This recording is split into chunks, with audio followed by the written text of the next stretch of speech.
Hello guys, so today is Saturday night, 7:30 na. Maliwanag pa dito. Naisipan kong palitan yung spark plugs ng kotse ng misis ko. Nagulat ako, nakuha ko. Nakita ko, no? First time ko makakita ng ganitong spark plugs. Dumi na, oh. Grabe yung dumi, oh. Carbon build up. Sabi ko, napansin ko kasi parang yung tambucho niya, no? Hindi na efficient yung burning. Maitim na. So hindi ko na palitan or hindi ko na linis. Medyo na. So isa pa lang ang napalitan ko. Eto. So 1, 2, 3. Tatlo pa.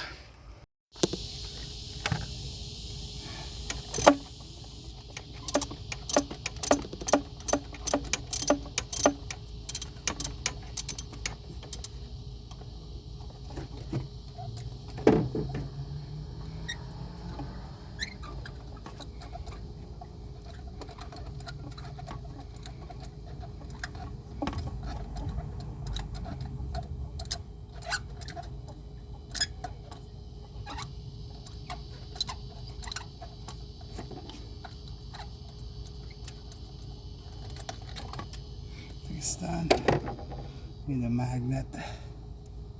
See, yeah, it's not that bad as compared to the second one. It's not that bad, but it's dirty already. Okay. Okay.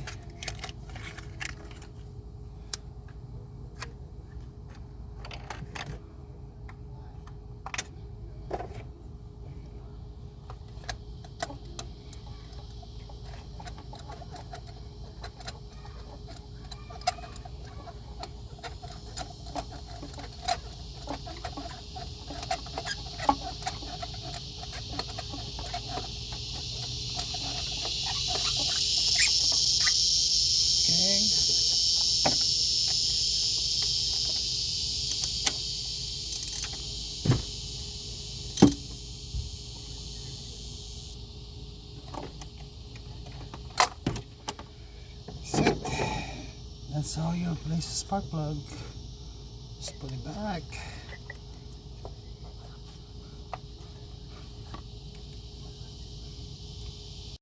Okay, let's see the third spark plug.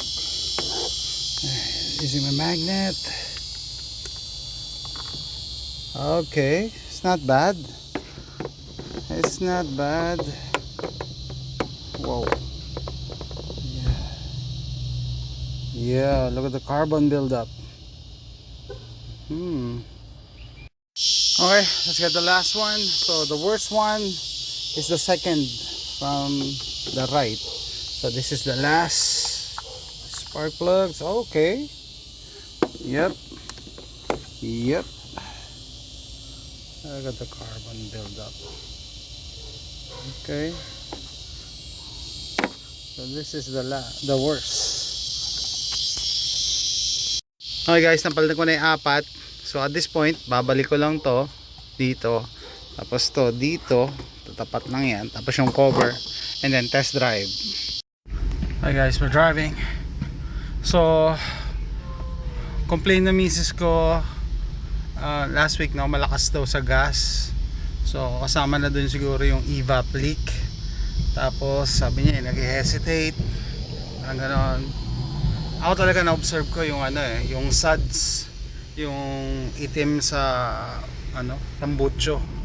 So ayan, I feel ito, hindi walang halong bias. I feel mas magaan ngayon yung bigay niyang gas. Sabihin mas madali siyang umarangkada as compared sa before, no? So, kailangan i-test drive kasi before nagkamali ako na hindi gano'ng nahigpitan, no? Gagaral-gal lang ang engine pag hindi gano'ng nahigpitan yung coil packs.